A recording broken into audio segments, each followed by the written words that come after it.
da Faculdade FACS. Hoje, dia 2 de abril, eu, sua professora Sônia Santos, estou aqui para ministrar mais uma aula. E dessa vez nós vamos falar um pouco sobre as convergências dos padrões internacionais de contabilidade. Esse vídeo nós vamos tratar um pouquinho sobre a visão do IBRACON, sobre as convergências internacionais de contabilidade. O IBRACON, para quem não sabe, é o Instituto dos Auditores Independentes do Brasil. Está marcando os 10 anos de atuação conjuntamente com o Comitê de Pronunciamentos Contábeis, instrumento fundamental para o exitoso processo de convergência do país às normas internacionais de contabilidade e de auditoria. A obrigação se dá no âmbito do convênio entre o IBRACON e o Banco BID, o Banco Interamericano de Desenvolvimento, fundamental para a atualização e capacitação de dezenas e centenas de profissionais que serão os grandes formadores das novas gerações de contadores e auditores, de acordo com a demanda de cada economia globalizada. Muito bem, nesse primeiro slide nós estamos tratando agora a convergência com mais um ente que também entra para compor esta relação, que é o IBRACON, que é o Instituto de Auditores Independentes do Brasil.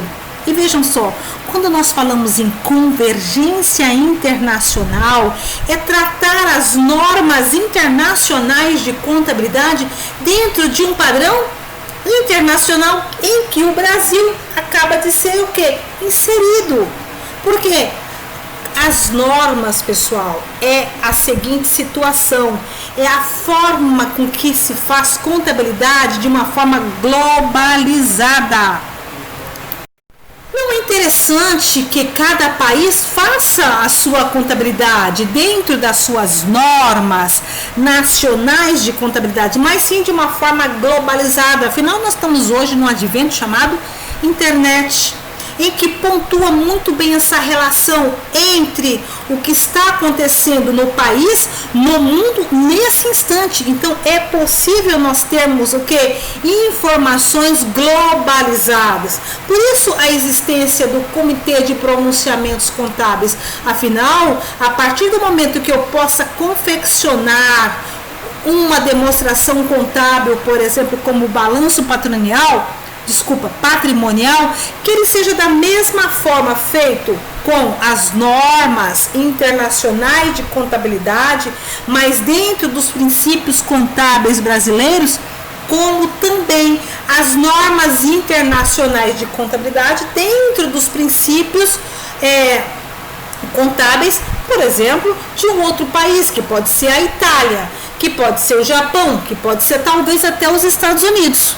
Então, nessa edição, você conhecerá o processo de convergência passo a passo, desde a criação do CPC em 2005, passando pela sanção da Lei 11.638, de 2011, que reconheceu já desde 2007 as normas internacionais, formalmente implantadas 3 anos depois. E, acima de tudo, você saberá que as convergências têm representado para o Brasil em sua jornada por afirmar-se no cenário econômico internacional.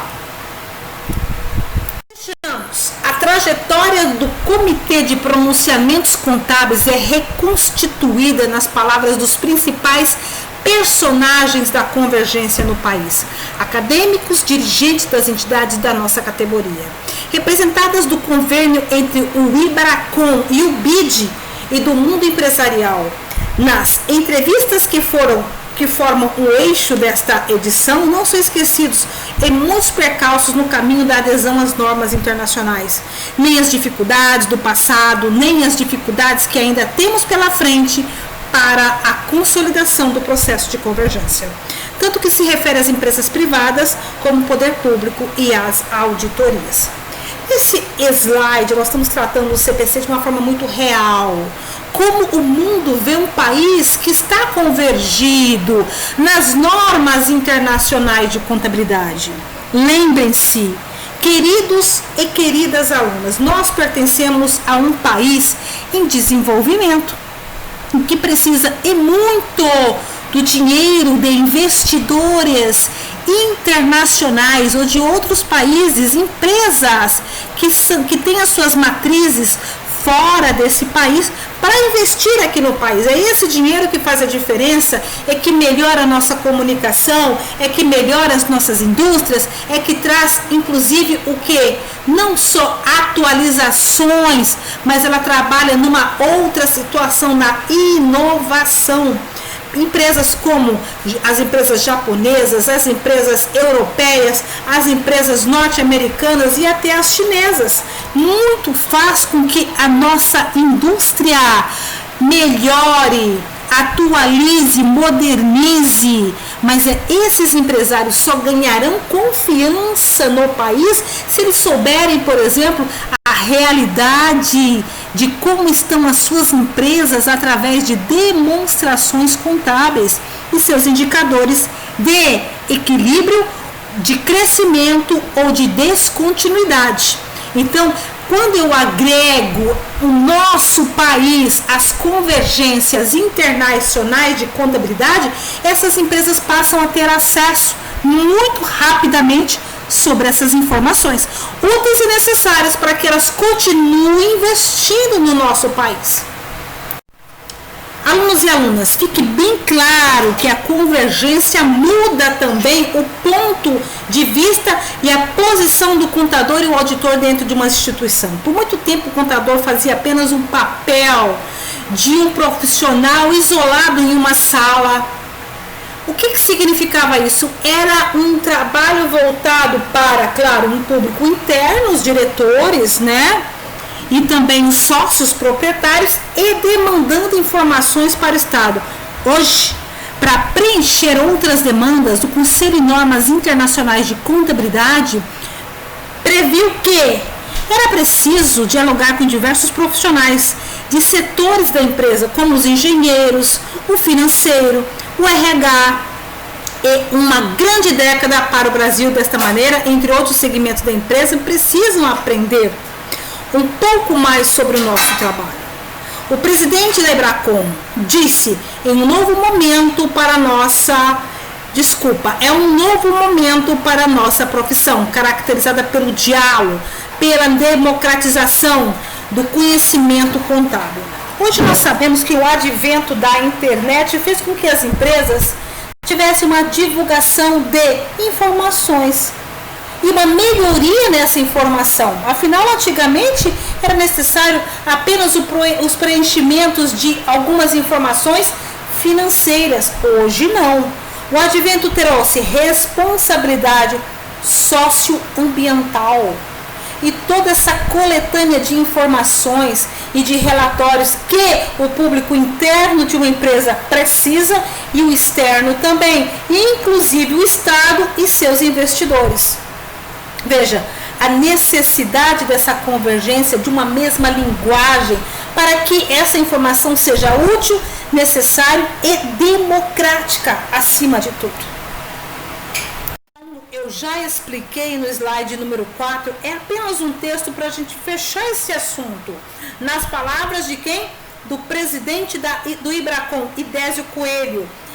Esse número especial tem ainda outro objetivo: apresentar a um público amplo o que a convergência representa para a contabilidade e a auditoria, assim como para o mundo dos negócios. No mercado de capitais, o que mais se penaliza é a incerteza, afirma Idésio Coelho, presidente do Ibracon. Em tom de síntese, a convergência às normas internacionais elimina exatamente essa incerteza, uma vez que permite aos investidores e empresários internacionais entenderem o que são e como funcionam as empresas que operam aqui no Brasil. E isso constitui um poderoso diferencial competitivo. Veja, seja que em busca de investidores, seja para quem procura acesso a mercados internacionais. É o fim de uma situação incômoda de normas que só existiam no Brasil na contramão da internacionalização da economia.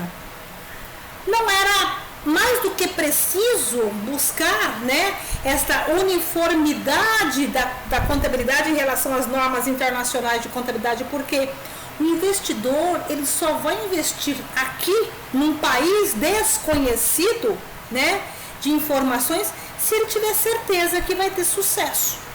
E com as normas, essa incerteza passa por uma outra situação, passa a ter status de realidade.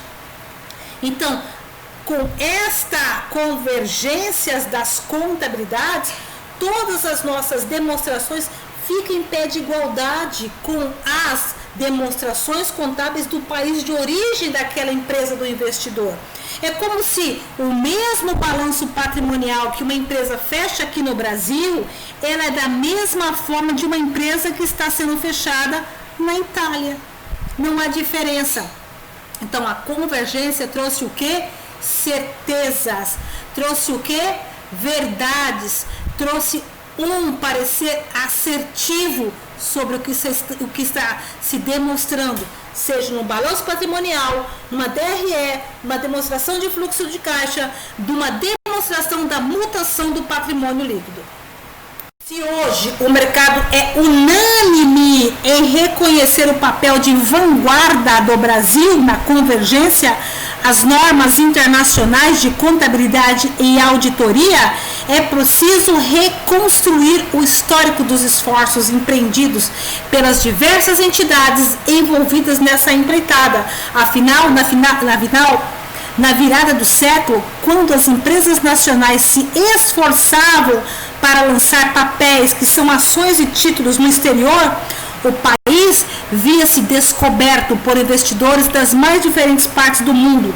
As companhias brasileiras precisavam, às vezes, apresentar 2 ou 3 tipos ou conjuntos de demonstrações diferentes. Veja, pessoal, como facilitou a vida dos empresários, de quem quer investir, de quem quer trabalhar com ações em mercados, por exemplo, futuro ou bolsa de valores. As dificuldades eram horrendas para tentar demonstrar que aquela empresa tinha idoneidade, tinha seriedade, não é isso? Hoje não, com a convergência nós temos uma única linguagem. Quando nós precisamos, por exemplo, de apresentar para o investidor ou para um país que precisa, né, de repente fazer um investimento aqui no Brasil, a questões relacionadas às nossas demonstrações contábeis. Para que nosso comitê de pronunciamentos contábeis fosse então uma realidade, vários institutos e outras entes muito importantes tiveram que fazer forças para que isso aconteça. Uma delas, por exemplo, o Conselho Federal de Contabilidade, que nós conhecemos muito bem, a Bolsa de Valores, a Bovespa, né? Então foram entidades que fizeram o quê? Uma força-tarefa, o próprio IBRACON, que nós estamos conhecendo hoje, tá? Que é o Instituto de Auditores Independentes do Brasil. Então, pessoal, não foi fácil conseguir fazer com que o nosso país adentrasse nessa formalização de uma contabilidade que estivesse lado a lado com a contabilidade internacional. Ainda que os Estados Unidos devem convergir também para o padrão internacional, que prossegue. Ele destaca ainda o papel, então, da Bovespa, a Bolsa de Valores, que passava pelo processo de criação do novo mercado, demandando das empresas interessadas demonstrativos plenamente alinhados com padrões internacionais. Vocês veem, por exemplo, essa facilidade que a Bovespa tem, por exemplo, de estar lançando no mercado uma nova empresa, porque ela consegue transmitir ao investidor o que? Não só uma garantia, não vamos colocar nesse aspecto, né? Mas ela consegue transmitir informações úteis, necessárias, vanguardistas, em pé de igualdade com a contabilidade internacional, devido às convergências pelas normas e padrões internacionais de contabilidade. Essa foi a nossa aula de hoje. Nós estamos falando um pouquinho da questão da convergência internacional de contabilidade aos padrões internacionais E essa é uma informação importantíssima para que vocês então componham o seu compêndio de informações desse curso de Ciências Contábeis. Eu sou a professora Sônia Santos, agradeço a atenção de todos, muito obrigada, boa noite. Já fico então online para nós tirarmos as nossas possíveis dúvidas sobre este vídeo. Um grande beijo e um grande abraço a todos. Obrigada pela atenção, boa noite.